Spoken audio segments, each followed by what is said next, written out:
Good morning बच्चों, welcome to online class. Last topic जो हमारा था क्वांटम मॉडल, क्वांटम मॉडल का लास्ट जो पॉइंट आया था that is the orbital, that is size square. Size square के बारे में हम जानते हैं।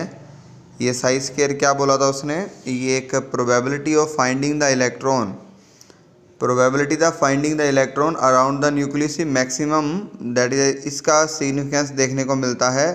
ये जो साई है हम क्या नाम बोलते हैं, वेव फंक्शन।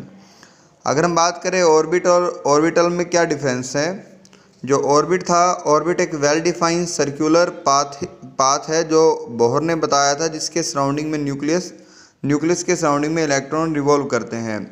जबकि क्वांटम मॉडल में बताया था एक ऑर्बिटल नाम की जो चीज़ होती है वो एक 3 डायमेंशन अराउंड द न्यूक्लियस, जहाँ पर probability of finding the electron maximum 90%, यहाँ पर कोई भी संभावना नहीं बताई थी, यहाँ पर 90% तक इलेक्ट्रॉन की संभावना बताई गई थी। उसके बाद है यहाँ पर प्लेनर मोशन है इलेक्ट्रॉन अराउंड द न्यूक्लियर, ये एक 3 डायमेंशन मोशन है बेटा, ये बात ध्यान देना। जो ऑर्बिट का कंसेप्ट है वो according to wave character of electron and uncertainty principle के अकॉर्डिंग काम करता है, नहीं काम करता, नोट। जबकि concept of orbital according to wave nature, particle nature और हाइजेनबर्ग के अकॉर्डिंग काम करेगा, हाइजेनबर्ग का अनसर्टेनिटी प्रिंसिपल। ये एक सर्कुलर पाथवे है लाइक ए डिस्क लाइक, पर ये एक 3 डायमेंशन पाथवे। इसमें 4 टाइप के ऑर्बिटल हमें देखने को मिलते हैं, S type, P type, D type. बेटा 4 टाइप के ऑर्बिटल होते हैं, ये बात ध्यान देना। जो हमारा अगला टॉपिक यही होगा क्वांटम मॉडल्स के बारे में। मैक्सिमम नंबर ऑफ इलेक्ट्रॉन रहते हैं 2n का स्क्वायर। यहाँ पर आपने 9th क्लास में पढ़ा था n की वैल्यू क्या होती है, 1 2 3 4 k l m n। तो इसी तरह से k में 2 इलेक्ट्रॉन, l में 8 इलेक्ट्रॉन, 18 32 इलेक्ट्रॉन, और एक ऑर्बिटल में मैक्सिमम 2 इलेक्ट्रॉन ही देखने को मिलते हैं। जो हमारा हाइड्रोजन एटम को एक्सप्लेन करा था स्क्रोडिंजर इक्वेशन है, स्क्रोडिंजर ने ही फर्स्ट टाइम 4 टाइप के क्वांटम नंबर दिए थे बेटा, ये बात याद रखना। Principal quantum number, azimuthal quantum number, magnetic quantum number, sorry बेटा 3 टाइप के दिए थे इसने। जो 4th टाइप का क्वांटम नंबर उसका नाम है स्पिन क्वांटम नंबर। तो 3 क्वांटम नंबर इसके नाम से जाते हैं, प्रिंसिपल, एजीम्यूथुअल और मैग्नेटिक क्वांटम नंबर। बेटा आज हम बात करने जा रहे हैं क्वांटम नंबर, वेरी इंपॉर्टेंट है, ये बात ध्यान देना। और इसको समझना कैसे है, मेरी बात सुनो बेटा ध्यान से। अभी तक जो हमने पढ़ा कि हम अब चाहते हैं कि इलेक्ट्रॉन, प्रोटॉन और न्यूट्रॉन कहाँ पर हैं। आपके मन में भी क्वेश्चन होगा बेटा इलेक्ट्रॉन कहाँ पर हैं, हमने इतने मॉडल पढ़ ली है, न्यूक्लियस की डिस्कवरी पता लग गई, न्यूक्लियस में प्रोटॉन होते हैं, न्यूट्रॉन होता है, ये चलो हमें पता है, पर इलेक्ट्रॉन कहाँ पर हैं। ये जो जितने ही मॉडल्स हैं, अब जो क्वांटम मॉडल है ये ज़्यादातर हमें इलेक्ट्रॉन की पोजीशन को ढूंढने के लिए मदद करता है बेटा। जैसे मान लो हम किसी एरिया में जाते हैं, आप किसी के रिलेटिव के घर जाना चाहते हो, अपने रिलेटिव के घर, तो अगर मान लो आपके पास एड्रेस ना हो उस रिलेटिव का, क्या आप वहाँ पर पहुँच जाओगे? नहीं पहुँचोगे। जैसे बड़े शहरों में दिल्ली, मुंबई, वो इतने बड़े शहर हैं कि वहाँ पर बिना एड्रेस के किसी घर जाना पॉसिबल नहीं है। हम एड्रेस का पता करेंगे, उसके बाद जो पॉइंट हो, जैसे दिल्ली में रोहिणी में जाना हो तो रोहिणी, चलो हमें रोहिणी वेस्ट रोहिणी, ईस्ट रोहिणी, तो उसके बारे में पता हो भाई कौन सी है ईस्ट। उसके बाद फ्लैट नंबर जो है, गली नंबर, ये सब पता होगा तभी पहुंचा जाएगा ना बेटा। उसी तरह से हम क्वांटम नंबर भी हमें यही बताता है कि अगर आपको इलेक्ट्रॉन के पास जाना है तो आपको सारी इन्फॉर्मेशन का पता होना चाहिए, वही क्वांटम नंबर है। ये quantum number it may be defined as a set of 4 number with the help of which we can get complete information about the electron in atom. सारी इन्फॉर्मेशन इलेक्ट्रॉन के atom में मिलेंगी, उसे हम quantum number बोलते हैं। Information का मतलब लोकेशन कहाँ पर है, इलेक्ट्रॉन की एनर्जी कहाँ कितनी है, कौन से ऑर्बिटल में इलेक्ट्रॉन ऑक्यूपाई है, ऑर्बिटल की शेप क्या है, उसका ओरिएंटेशन क्या है, उसकी बनावट कैसी है।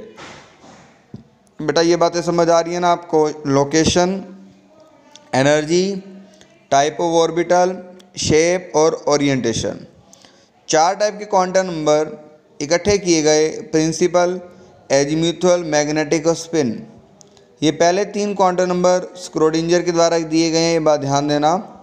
प्रिंसिपल क्वांटम नंबर को n से डिनोट करते हो और एजिम्यूचुअल क्वांटम नंबर को हम डिनोट करेंगे L से, छोटा l स्मॉल l होना चाहिए। उसका दूसरा नाम है एंगुलर मोमेंटम या सेकेंडरी क्वांटम नंबर, तीसरा मैग्नेटिक क्वांटम नंबर और fourth spin quantum number.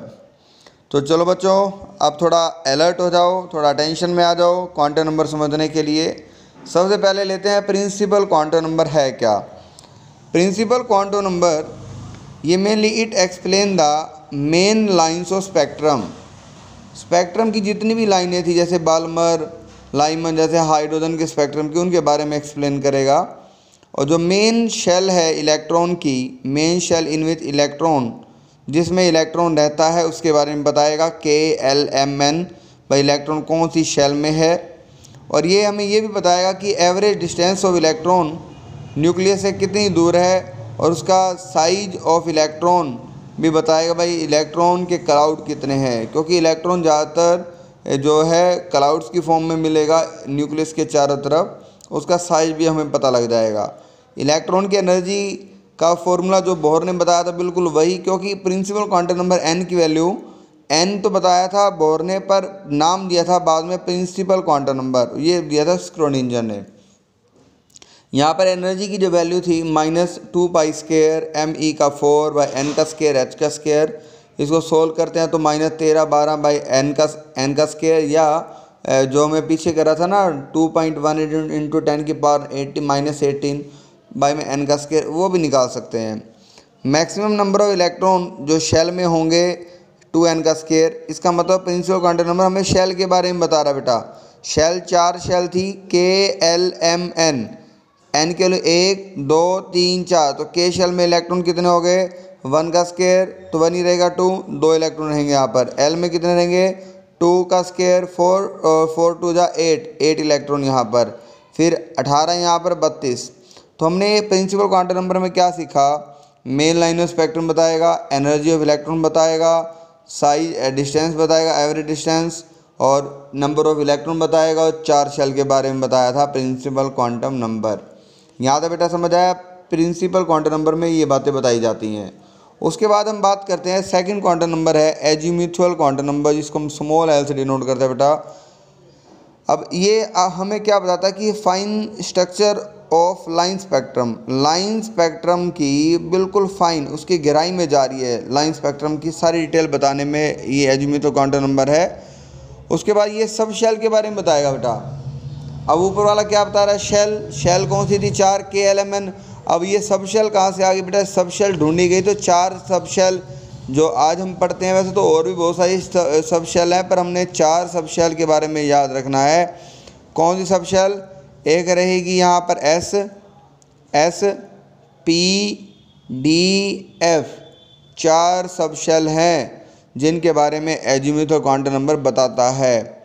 SPDF, ये देखो SPDF, यहाँ पर इसकी जो वैल्यू थी बेटा L की वैल्यू यहाँ पर क्या रखी जाती है, ये बात नोट करना, 0 S के लिए, 1 P के लिए, 2 D के लिए, और F के लिए 3 रखते हैं। SPDF 0 1 2 3, ये बेटा आपको वैल्यू याद रखनी पड़ेगी, ठीक है।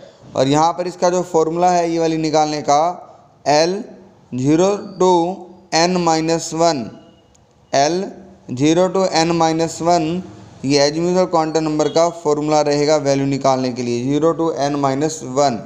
ये बेटा याद रखना ये वाली बातें। उसके बाद हम बात करते हैं यहाँ पर,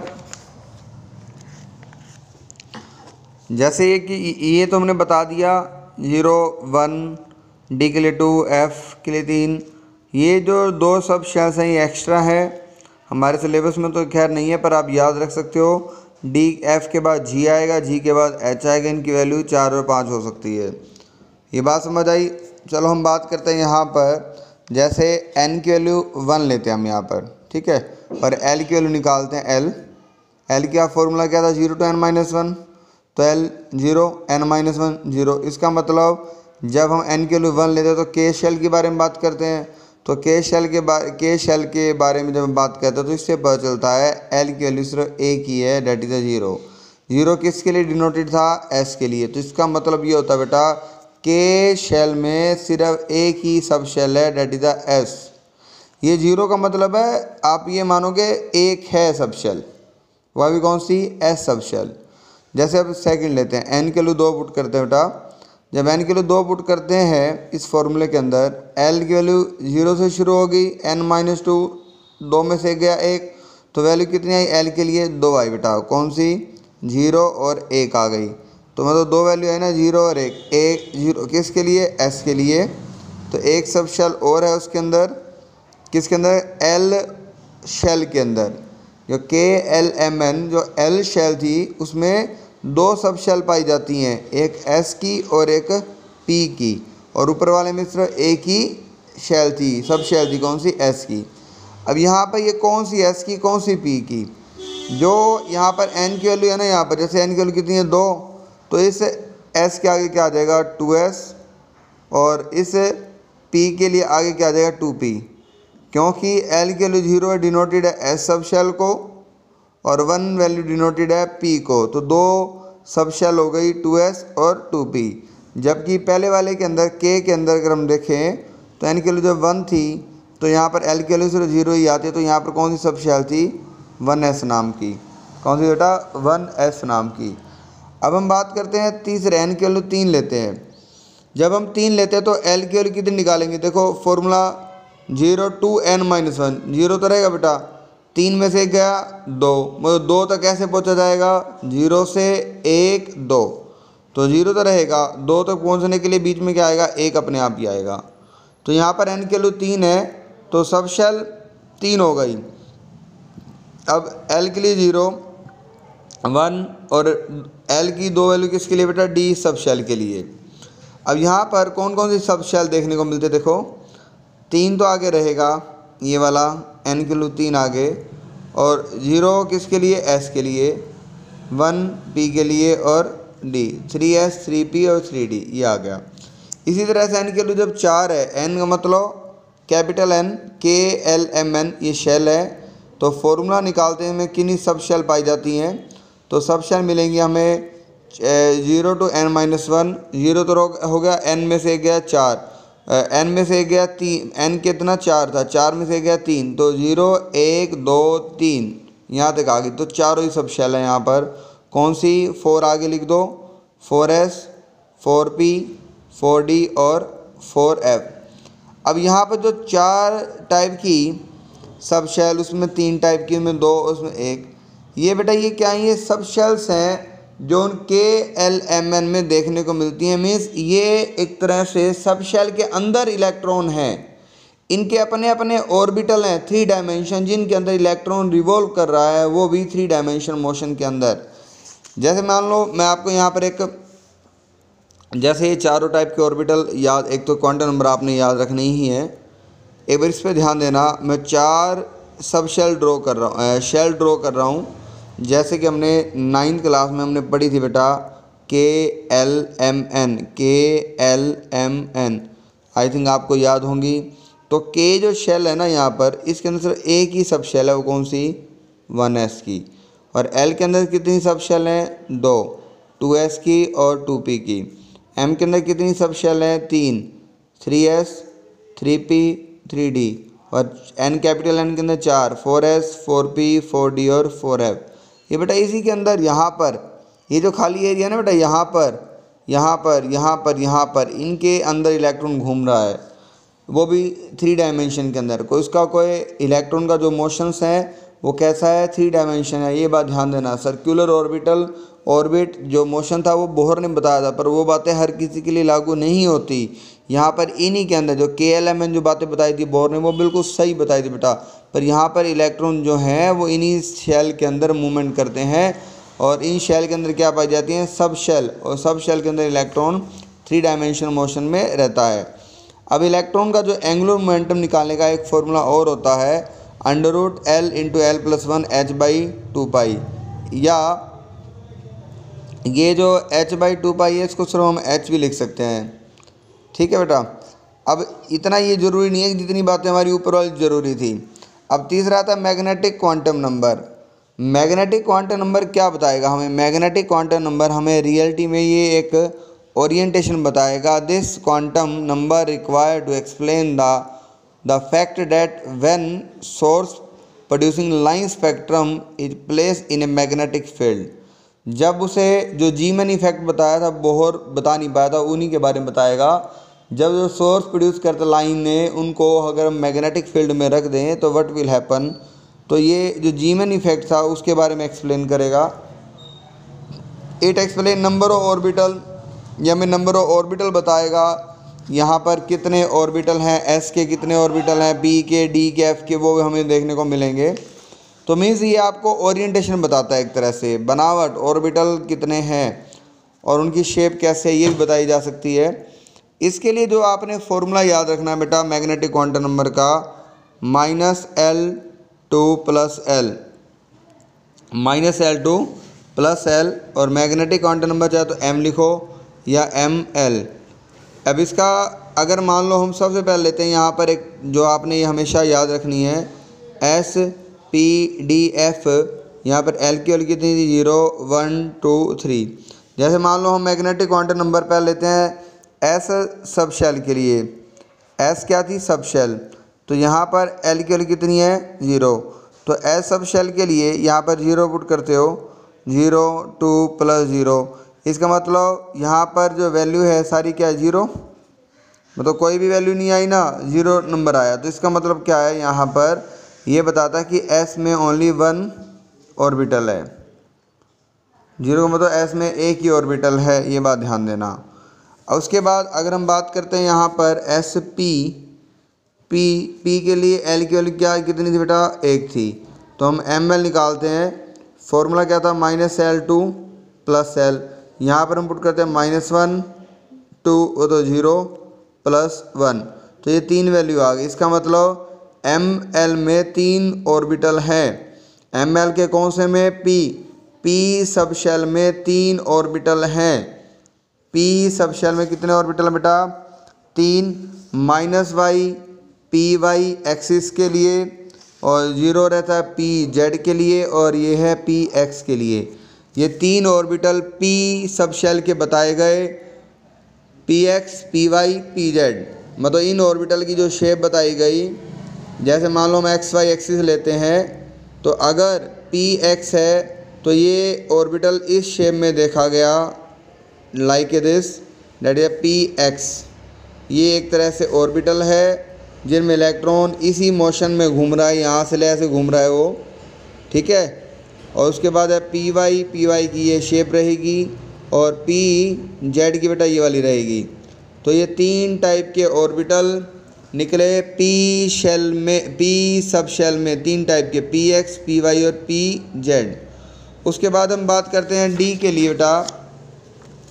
अगर आप D सब शेल के लिए बात करते हो, L की वैल्यू कितनी थी, यहाँ पर 2। M का फॉर्मूला निकाल लो, ML -2 -1 0 +1 +2, मतलब -L2 +1 + L नहीं जाते बेटा। तो यहाँ पर कितनी, -2 से चलोगे तो +2 जाएंगे, तो कितनी वैल्यू आ गई, 5। इसका मतलब है D जो सब शेल है बेटा, D सब शेल में कितने ऑर्बिटल है, 5 ऑर्बिटल हैं। D सब शेल में 5 ऑर्बिटल हैं बेटा ये वाले। तो कौन कौन से 5 ऑर्बिटल नाम दिए गए, DXY, DYZ, DXZ, DX का स्क्वायर, Y का स्क्वायर, और DZ का स्क्वायर। बेटा ये टॉपिक हमारा सबसे ज़्यादा इम्पोर्टेंट है। तो 5 ऑर्बिटल D के बने, ये जो -2 से +2 की वैल्यू जो जा रही है, इन हर ऑर्बिटल के लिए डिनोटेड है। ये बातें हमें याद रखनी ज़रूरी हैं। मैं आपको यहाँ दिखाता हूँ कौन सी वैल्यू किसके लिए गिवन है, तो आप बेटा याद जरूर रख लेना। -2 है DXY के लिए, -1 है YZ के लिए, 0 है DZ का स्क्वायर के लिए, +1 है XZ के लिए, और +2 है DX² Y² के लिए। ये वाली जो वैल्यू थी ये हर एक ऑर्बिटल के लिए अलग अलग डिनोटेड हैं। ये यहाँ पर आपको मैंने दिखाई है बेटा, और मैंने इसके 2nd चैप्टर के नोट्स की पिक आपको भेज दी है, वहाँ से आप चेक कर सकते हो, आपको सब कुछ मिल जाएगा। तो D में बेटा कितने ऑर्बिटल आते हैं, 5। इन D ऑर्बिटल की शेप अगर देखें तो वो इस तरह से रहती है। देखो जो पीछे वाले P ऑर्बिटल की जो शेप थी जो ये वाली बनाई थी शेप का नाम है डम्बेल। जैसे हमारे जिम में होते हैं डम्बल, डम्बेल शेप है इसकी। और इनकी जो शेप है डबल डम्बल, इनमें डबल डम्बल रहेंगे। जो पहले 3 ऑर्बिटल है DXY, ठीक है। सॉरी बेटा ये रॉन्ग है, ये यहाँ देखो दोबारा से। जो इनकी शेप है बिटवीन द एक्सिस बोली जाती है DXY, बिटवीन द एक्सिस, ये बात ध्यान देना। YZ बिटवीन द एक्सिस, ये बात ध्यान देना भाई। यहाँ पर रहेगा XZ, ये बिटवीन द एक्सिस है XY या YZ के बीच में या XZ के बीच में। और ये वाले जो 2 ऑर्बिटल हैं ऑन द एक्सिस हैं। कई बार क्वेश्चन यहाँ पर हमारे बनते हैं, क्योंकि इन बातों को जानना बहुत ज़रूरी है। चैप्टर नंबर 4 में या 12वीं क्लास के कई टॉपिक हैं जो इन D ऑर्बिटल को हमें बताने में, जो अगर जिस बच्चे को ये समझ आ गया कि कौन सी एक्सिस पर है तो कई क्वेश्चन सोल्व हो जाते हैं। ये पीछे वाले ऑर्बिटल DX2, Y2, DZ2 ये ऑन द एक्सिस हैं X और Y पर। DZ2 ये है on the axis Z axis पर। ये जो 4 ऑर्बिटल हैं ये वाला 1 2 3 4, इसकी शेप है डबल डम्बल और इसकी शेप है डोनट। ये डोनट शेप में आता है, एक तरह से बिस्किट जो पहले बना करते थे इस शेप के बनते होंगे, तभी इसकी शेप दे दी donut.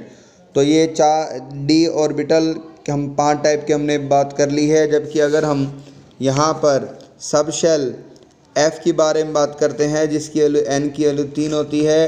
M magnetic quantum number निकालते हैं -3 प्लस -2 -1 0 +1 +2 +3, तो टोटल वैल्यू कितनी आ गई 7। तो F सब शेल में बेटा 7 ऑर्बिटल देखने को मिलते हैं, जो कि हमारे सिलेबस में 7 ऑर्बिटल के बारे में नहीं दे रखा। आप इसको नेट से या गूगल से सर्च करो और 7 ऑर्बिटल कौन कौन से थोड़े कॉम्प्लिकेटेड हैं, वैसे सिलेबस से बाहर हैं ये। MSc या BSc हायर लेवल में आपको देखने को मिलेंगे। अब यहाँ पर हमने बात करी मैग्नेटिक क्वांटम नंबर। अब हमारा जो लास्ट क्वांटम नंबर है वो बेटा क्या है, spin quantum number. Spin quantum number हमें सिर्फ क्या बताता है, इलेक्ट्रॉन की स्पिन, इलेक्ट्रॉन का मोशन कैसा बेटा। कोई इलेक्ट्रॉन इस तरह से मोशन कर रहे हैं, डेट ए क्लॉकवाइज। अगर इलेक्ट्रॉन क्लॉकवाइज है तो उसके लिए हम स्पिन मोशन देते हैं +1/2। अगर इलेक्ट्रॉन एंटी क्लॉकवाइज जा रहा है इस तरह से तो उसके लिए हम स्पिन देते हैं -1/2। तो इलेक्ट्रॉन की 2 मोशन होती हैं, clockwise and anti clockwise, that is spin quantum number. इस क्वांटम नंबर को हम MS से डिनोट करते हैं, या +1/2 होगी या -1/2 होगी, क्योंकि इलेक्ट्रॉन जो है चाहे तो क्लॉकवाइज होगा या क्या होगा, एंटी क्लॉकवाइज होगा। तो ये हमारे क्वांटम नंबर थे। पर एक बात और सुन लो बेटा, अगर यहाँ पर जो भी ऑर्बिटल बने हैं ये वाले D के, P के, S के, F के, उन सब का एनर्जी लेवल बराबर होता है, इक्वल होता है। इसलिए इन ऑर्बिटल को हम एक और नाम बोलते हैं डीजनरेट ऑर्बिटल। क्या बोलते हो बेटा, डीजनरेट। डीजनरेट का मतलब all have equal energy level. तो बेटा आज की जो वीडियो बनाई है ये सबसे इम्पोर्टेंट मानता हूँ मैं इसको, और इस वीडियो को अच्छी तरह समझना। और इसके बाद हम इसके न्यूमेरिकल पोर्शन को लेंगे, क्वांटम नंबर पर कैसे न्यूमेरिकल आ सकते हैं ये हम आपको अगली वीडियो में दिखाएंगे।